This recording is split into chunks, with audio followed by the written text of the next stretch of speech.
ऐसे हालात बनाए कि समाजवादी पार्टी का टिकट मिला। मैं उसके लिए मोहतरम अबू आसिफ आजमी साहब का शुक्रगुजार हूं और समाजवादी की टीम का शुक्रगुजार हूं। मैं उन नौजवानों का शुक्रगुजार हूं जिन्होंने इस मुश्किल हालात में मेरी मदद करने का वादा किया। मैं मस्जिद में नमाज पढ़ रहा था, मेरी आंखें आप दीदा हो गई। मस्जिद के बुजुर्ग तरीन शख्सियत ने मेरे खाने में हाथ रखकर कहा, गफ्फार भाई बेफिक्र रहिए, हम आपके साथ हैं। मैंने दुकानदार को देखा, मैंने भाई को देखा, एक माहौल बना हुआ है। लोगों को एहसास है कि गफ्फार कादरी के 10 साल के खिदमात को, इनकी कोशिशों को, इनकी मेहनतों को इम्तियाज जलील पाखंडी ने खत्म कर दिया। इम्तियाज जलील ने इस शहर में उभरती हुई क़ियादत को जुबा करने का काम किया। अजीज़ान गिरामी, मैं आपसे वादा करता हूं और ये कहना चाहता हूं कि अल्लाह के फज़ल व करम से मैं कोई नंगा भुक्का नहीं हूं। नंगा भुक्का कौन है तुम जानते हैं। मतलब बाज लोग पैसे आने के बाद भी ज्यादा नंगे भुक्के हो जाते हैं। पैसे बहुत कमाए, टिकटा बेच के, पार्लियामेंट में 5 सीटा दे के, अभी भी असेंबली में सौदे चल रहे हैं, सीटा बेचे जा रहे हैं। बहरहाल मुझे सियासत में पैसा कमाने का मकसद नहीं है। मेरा मकसद है कि अपनी बस्तियों का विकास हो। मेरा मकसद है औकाफी जायदाद की हिफाजत हो। मेरा मकसद है मुसलमानों को रोजगार मिले। मेरा मकसद है मुस्लिम सर उठाकर दूसरी अक़वाम की तरह इस देश में जी सके। मेरा मकसद है एक सिविल कोर्ट नहीं होना चाहिए। मेरा मकसद है गैर मुस्लिम साथियों के साथ खांधे से खांधा लगाकर हमारे देश की तरक्की हो। मेरा मकसद है कि मेरा हर नौजवान रोजगार हासिल करे, किसी बेरोजगार नौजवान को तकलीफ ना हो। मेरा मकसद है कि जो नौजवान, जो बेगुनाह नौजवान जेल में बंद है, उनकी हिमायत की जाए, उनको निकाला जाए। उन नौजवानों की मदद की जाए जिनको झूठे मुकदमे में फंसाया गया। मैं चाहता हूं तालीम के मैदान में हमारे नौजवानों को मौका मिल सके।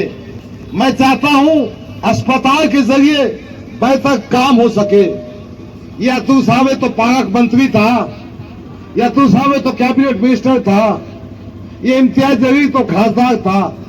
आज भी सेहत के मामले में कितनी तकलीफ आपको होती है। इंशाअल्लाह हम महिला क्लिनिक बनाएंगे, हम हमारे स्कूलों को मजबूत करेंगे, हम रोजगार के मौके फराहम करेंगे, रिजर्वेशन का काम करेंगे, औकाफी जायदाद के मामले पे हुकूमत ने अगर कब्जा किया तो उनसे छीन करेंगे। गैर मुस्लिमों ने मुसलमानों ने कब्जा किया तो वो भी हासिल करेंगे। एक अच्छा मकसद बनाएंगे। क्या क़ियादत होती है, किस तरह से पुलिस की आंखों में आंखें डालकर बात की जाती, वो बताएंगे। बहरहाल इन तमाम बातों के लिए मैं आपसे गुजारिश करता हूं कि आज मुझे साथ दीजिए, मेरी मदद कीजिए। मैं उम्र के 66 साल में हूं। मैं एक ख्वाब देख रहा हूं कि मैं बनकर आपकी खिदमत कर सकूं। खुदाया मेरे साथ खड़े हो जाइए, किसी की साजिश में मत आइए। मेरी निशानी साइकिल है, समाजवादी पार्टी की निशानी है। अपना कीमती वोट 20 तारीख को साइकिल के निशान पे लगाइए। पूरी ताकत के साथ फजर की नमाज अदा कीजिए। अपने खानदान का वोट दीजिए, अफराद खानदान और आसपास का कीजिए। आपकी इस बस्ती में हमारे शरीफ पठान भी रहते हैं, विकास युवाए भी रहते हैं, वाघुवे भी रहते हैं, नाडे भी रहते हैं। मुझे खुशी है इन तमाम खानदानों का, इन तमाम अफराद का। मुझे तो खुशी उस दिन होगी कि जब जुमा खान हमारे जो भाई है उनके मकान के चबूत। नहीं साहब, मेरा मकसद है कि इस कौम के दलाल को सियासत के कुर्सी से हटाना है, कि मेरी कुर्बानी उन नौजवानों के लिए होगी जिनको ये लोग सियासत तो छोड़ो, जिनकी आवाज तक को ये दबा देते हैं। मेरी कुर्बानी मेरे भाई कबूल हो जाएगी अगर आप लोगों ने इस कौम के दलाल को अगर ऐवान में नहीं भेजा तो आपको जाया नहीं होने देना मेरे भाई। ऐसा नहीं है मेरे भाई कि मैं सिर्फ यहाँ पर, जरा इम्तियाज जलील साहब से पूछो मेरे भाई, क्या वो जब मेरे को बुलाते थे वो मेरी तारीफों के फूल बांधते हुए नहीं थक देते। अरे नसीम साहब क्या बोलते, दुनिया के अंदर मेरे भाई, दुनिया के अंदर इलेक्शन चल रहा था, साहब की मोहब्बत में आप लोग आए, मेरे बड़े मेरे छोटे, और जहां जहां तक मेरी आवाज पहुंच रही है, आप सभी को मेरा सलाम। मेरे भाई, ये एक इंतखाबी जलसा है और आपको मालूम है कि 20 तारीख को आपको वोट करना है। मैं एक कश्मकश की कहानी में हूं, शायद आपको मालूम होगा, ये वही जगह है जब 2019 का इंतखाबात था। मैं डॉक्टर साहब के लिए, मेरे भाई, मेरे आने का मकसद यहां पर यह है, मैं आपके बीच में आया हूं कि आपके बीच में एक सियासी शऊर पैदा कर सकूं और आपको बता सकूं कि कौम का मुस्तकबिल आज कहां पर है और किसके हाथों में है। हमने जिसके हाथों में कौम का मुस्तकबिल दे रखा है, पूरे महाराष्ट्र में मुसलमानों के मुस्तकबिल को बेच दिया। मैं तमाम बातें आपको बताऊंगा जब मैं यहां से जाऊं मेरे भाई, तो आप लोग भी जब यहां से जाना तो गौरव फिक्र करना कि ये नौजवान जिसने अपने कौम के मुस्तकबिल के लिए 12 साल कुर्बान कर दिए जमात के लिए, 12 साल जिसने मजलिस का झंडा पकड़कर चला, आज वो यहां पर क्यों खड़ा है?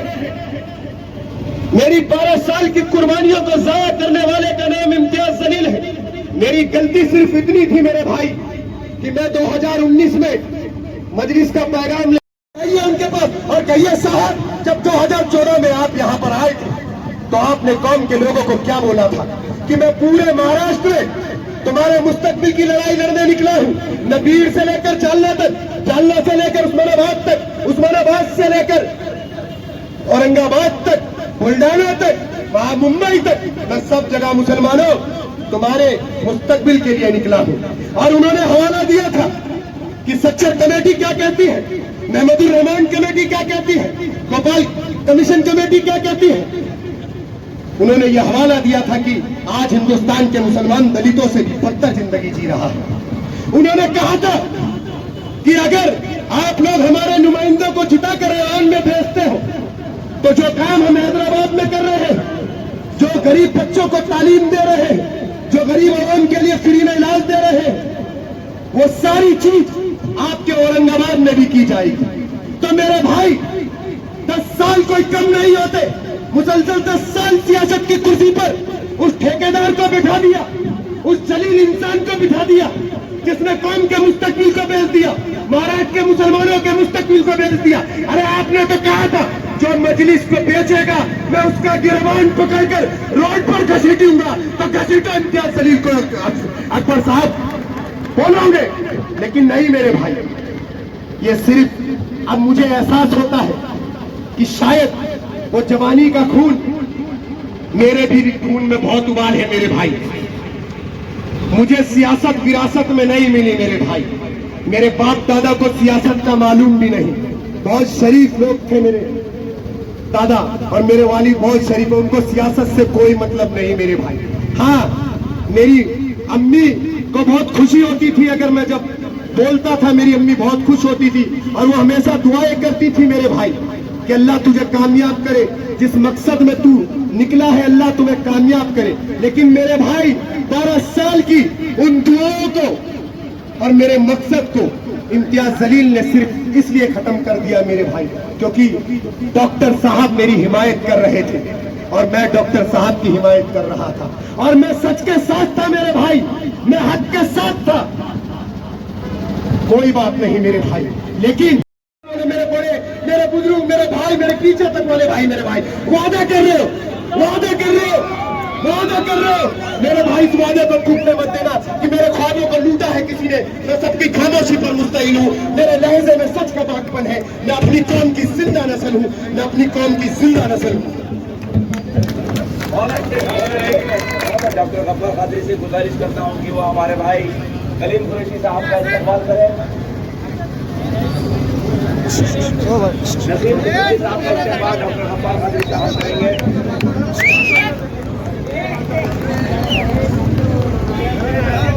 हमारे बीच नसीम कुरैशी साहब का इस्तेमाल डॉक्टर गफ्फार कादरी साहब कर रहे हैं। हाँ साहब, ओ भैया, ओ भैया,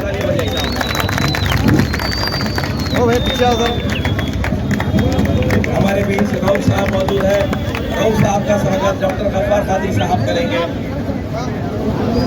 हमारे बीच उनका डॉक्टर गफ्फार कादरी साहब इस्तेमाल कर रहे हैं, शकील भाई ऑयल वाले। इसी तरह से गफ्फार